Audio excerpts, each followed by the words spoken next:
ang pagkakahalintulad ni Chacha at Hoho. Dahil sa chapter na ito ay dito na makikilala ng lubusan ni Song Soho ang batang elf na si Circa. At parang gagawa ata ng sapilitang recruitment si Osha gamit ang Star Fragment para makuha lang at sasama si Circa upang maging tagapagmana ng Monarch of Frost. Kaya huwag na nating patagalin pa. Let's go! And please like and subscribe sa ating YouTube channel mga lods at mag-follow sa ating Facebook page. Salamat! Nagsimula ang chapter na ito kung saan matapos maramdaman ng batang elf ang matinding aura ng ating bida at napatanong pa sa kanya kung isa ba siyang mana beast. Siya ay napatalon pa atras upang dumistansya muna sa isang nilalang na kinukontrol ng mga naglalakihang magic beast bilang shadow soldier. Bumaba ang ating bida at dito'y napatitig si Soho, realizing na isang Ice Elves pala ang umatake sa kanya at sobrang bata pa ng Ice Elves na to at napatanong sa sarili kung bakit kailangan pa niyang maka-encounter ng isang magic beast na sobrang bata pa talaga. Biglang nawala sa harapan ni Soho ang batang elf at lumitaw na lamang bigla sa likuran niya, sabay unleash ng kanyang dagger na parang rekta niyang aatakihin ang leeg ni Soho, ngunit nagulat na lamang siya sa kanyang naramdaman habang si Soho ay napasabing mahihirapan talaga siya sa sitwasyong ito. Bagsak ang batang elf and clearly ginamit ng ating bida ang kanyang ruler's authority para hawakan ng ulo ng batang elf at kaagad niya itong nilock in para hindi na makawala pa at sinabing mas gugustuhin kong hindi kita papatayin at papakawalan na lamang. Basta sabihin mo sa akin kung hindi mo na ako aatakihin pang muli. Syempre kung sakali lang naman kung gusto mo pang makipag-usap sa akin ng matino. Ngunit ang batang elf ay lumuluhan na pala habang humihingi ng sorry para kaawaan siya at hindi sana siya papatayin dahil may mga hindi mabilang na kapatid pa siya na dapat niyang balikan at alagaan. At umiyak pa ng sobrang lakas na nagmamakaawang pakawalan na siya kaya pati tuloy ang apat na Ice Mountain Shadow Soldier ay parang nagtataka at napatingin na lamang kay Soho. Wala pa ring tigil sa pagiyak ang batang elves kaya si Vero ay napasabi na lamang na hindi niya talaga maiwasang humanga ng todo sa young monarch dahil sobrang nakakatakot na ito habang lumilipas ang bawat araw na kahit ang bata ay naiiyak na rin sa sobrang takot. Kaya si Soho ay inis na sinabing tumahimik ka na nga Vero. Binuksan ni Soho ang window shop at parang may kukunin ata siya sa inventory at sinabing maghahanap siya ng isang bagay na pwedeng magbigay kasiyahan sa isang bata. Hinawakan ni Soho ang ulo ng batang elf at pangiti na sinabi, bakit kaya hindi mo na lang kainin to at tumigil ka na sa pag-iyak dyan na makikitang kumuha pala ng chocolate si Soho sa inventory para patahanin ng batang elf at mukhang baon niya ang chocolate na to. Walang pagdadalawang isip na kinain ng batang elf ang chocolate at dahan-dahan ng tinatanong ng ating bida kung ano ang ginagawa ng batang elves sa lugar na to. At dito'y nalaman niya na pauwi na pala ang batang ito galing sa pagbibigay respeto sa burol ng kanyang grandfather at inatake siya para protektahan ang burol ng kanyang namayapang lolo. Tinanong ni Soho kung ano ang pangalan ng batang elf. Nasagot naman itong siya si Circa. Kaya nagpakilala din ng ating bida na siya si Song Soho. Ngunit ang naging sagot ng batang elf, Shoho? Kaya wika ng ating bida na siya si Song Soho. At napangiti na lamang ang batang elf na napatanong, Hoho, paano ka nakapunta dito? At si Soho ay naparealize na parang nag-give up na ata ang batang ito sa pag-pronounce ng pangalan niya. Kaya naging Hoho na lang. At kaya pala Chacha ang tawag nila kay Chahayen, maybe nahirapan din silang i-pronounce ang pangalan ni Chahayen. Uwi ka ng ating bida na siya ay isang hunter. Nandito siya para i-clear ang dungeon na to. May mga kasamahan siya na pumunta dito ngunit nagkahiwa-hiwalay sila. Napatanong ang batang elf kung ano ang ibig sabihin ng isang hunter. Kaya sagot ng ating bida na word man kung sasabihin ngunit ang mga hunter sila ang mga nang-hunt ng mga magic beast at ang mga hunter din ay lumalaban para protektahan ng mga tao. Kaya bigla nga nagka-energy ang batang elf dahil siya daw at si Hoho ay magkapareho lang. Isa din siyang honorable Ice Elf Hunter. Nangahunt siya para protektahan ng kanyang mga kapatid. At si Soho naman ay parang nanglaki ang tainga na napatanong kung talaga bang inaalagaan ni Circa mag-isa ang kanyang mga kapatid. Uwi ka ng batang elf na siya ang pinakamatanda sa village nila. At siya ang tumatayong leader bago dumating si Chacha. Kaya si Soho ay parang na-curious sa pangalang Chacha. At napaisip na baka si Chacha ang boss sa dungeon na to.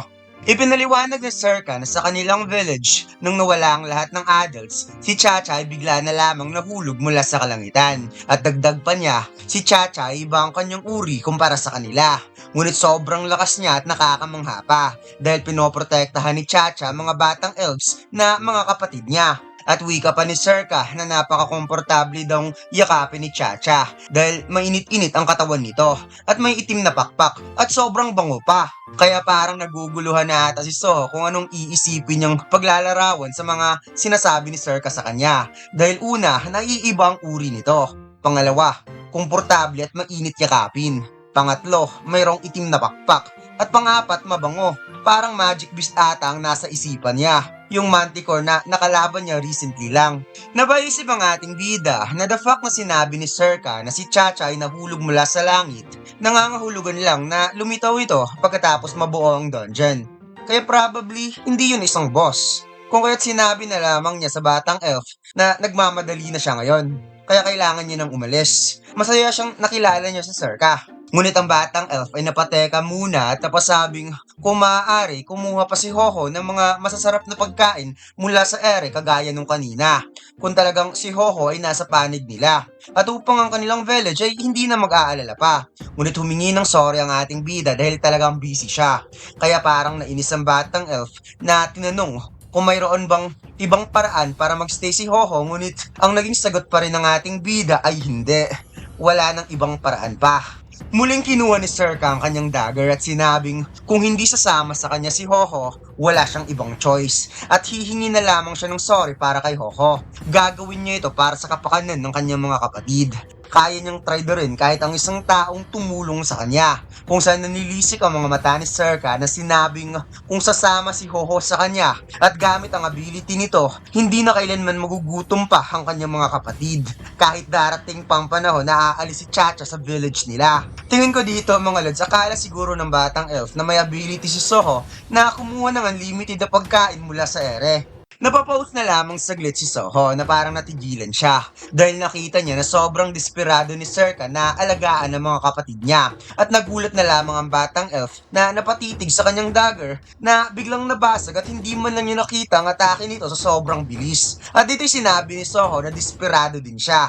Kapag may haharang sa landas niya, hindi siya magpapakita ng awa kahit bata man ang nasa harapan niya. Kaya kung patuloy siyang pipigilan ng isang paslit na batang elf na makikitang nandilat na lamang ang mata ni Circa na parang naparealize. Ngunit maya-maya, sandamakmak na tsokolate lang naman ang kinuha ni Soho mula sa inventory at yung iba ay nakakarton pa. Nagulat na lamang ang batang elf habang tinititigan si Soho na paalis at sinabi ng ating bida na kunin mo na ang lahat ng to. Hayaan mo na akong makaalis. Dagdag pa ni Soho na humihingi siya ng pasensya dahil hindi niya ito masasamahan. May mga bagay kasing nakalinya na sobrang importante para sa kanya. Magkita na lamang sila next time.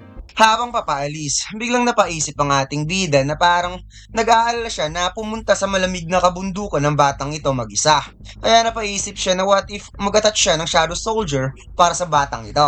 Biglang napasigaw si Circa na wikang, Hoho, bakit hindi mo na lang ako patayin?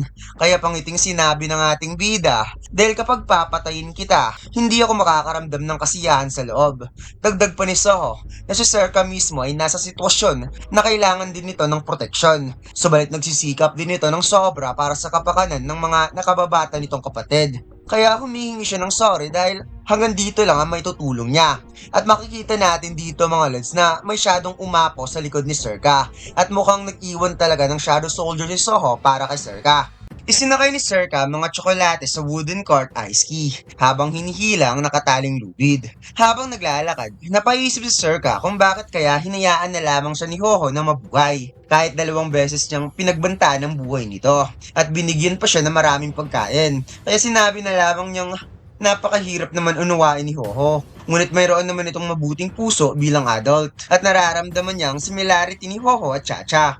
Habang naglalakbay papauwi sa nayon, ipinakita ang isang babae na lumapit kay Circa at bumati na napasabing, "Hello batang elf, maaari ba akong magtanong?" Biglang nagtanong si Circa kung sino sila. Kaya sinabi ni Asha na sila ay naghahanap ng importanteng bagay dito at gusto niyang malaman kung ano ang nalalaman ng batang elf sa mga katanungan niya. Ngunit biglang napatanong si Serka kung sila ba yung mga kasamahan ni Hoho. At nagtanong din siya kung hinahanap ba nila si Hoho. Parang na-confuse si Arsha sa pangalang Hoho. At sinabi na lamang niyang hindi niya alam kung ano ang sinasabi ng batang elf. Kaya pinaliwanag niya na hinahanap nilang tagapagmana ng Monarch of Frost. At saan ito hahanapin? Kung kaya't nagulat si Serka dahil ang kanyang grandfather daw ang Monarch of Frost.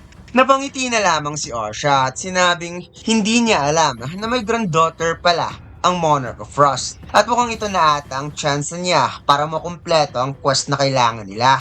Wika ni Arsha na ikaw pala ang tagapagmana na susunod na maging monarch. Kaya parang naguguluhan at hindi makapaniwala sa Serka na siya ay isang Monarch of Frost. Lumapit ang grupo ni Arsha at sinabing sila din ay mga descendant ng monarch. Sila ay mga nilalang na nabuhay para maging isang monarch. Kaya tinanong ni Arsha sa Serka kung gusto ba nitong sumama sa kanila upang maging isa sa mga monarch. Nagkatitigan si Arsha at Serka at makikita natin dito mga lods ay parang naguguluhan talaga si Serka at hindi niya alam kung ano mga sinasabi ng mga taong ito.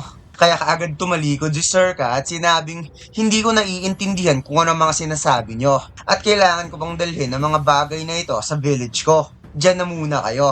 At napaisip ang batang elf na siguradong ang mga taong ito ay hindi mga kasamahan ni Hoho at hindi sila mga warm adult katulad ni Hoho. Kaya kailangan ko nang umalis dito.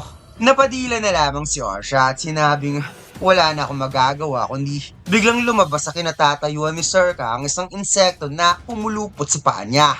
At winasak din ni Arsha ang ski cart gamit ang insekto at sinabing ang sinabi ng quest ay kailangan nila ng isang monarch descendant at hindi nila ito kailangang hikayatin pa gamit lamang ang mga salita.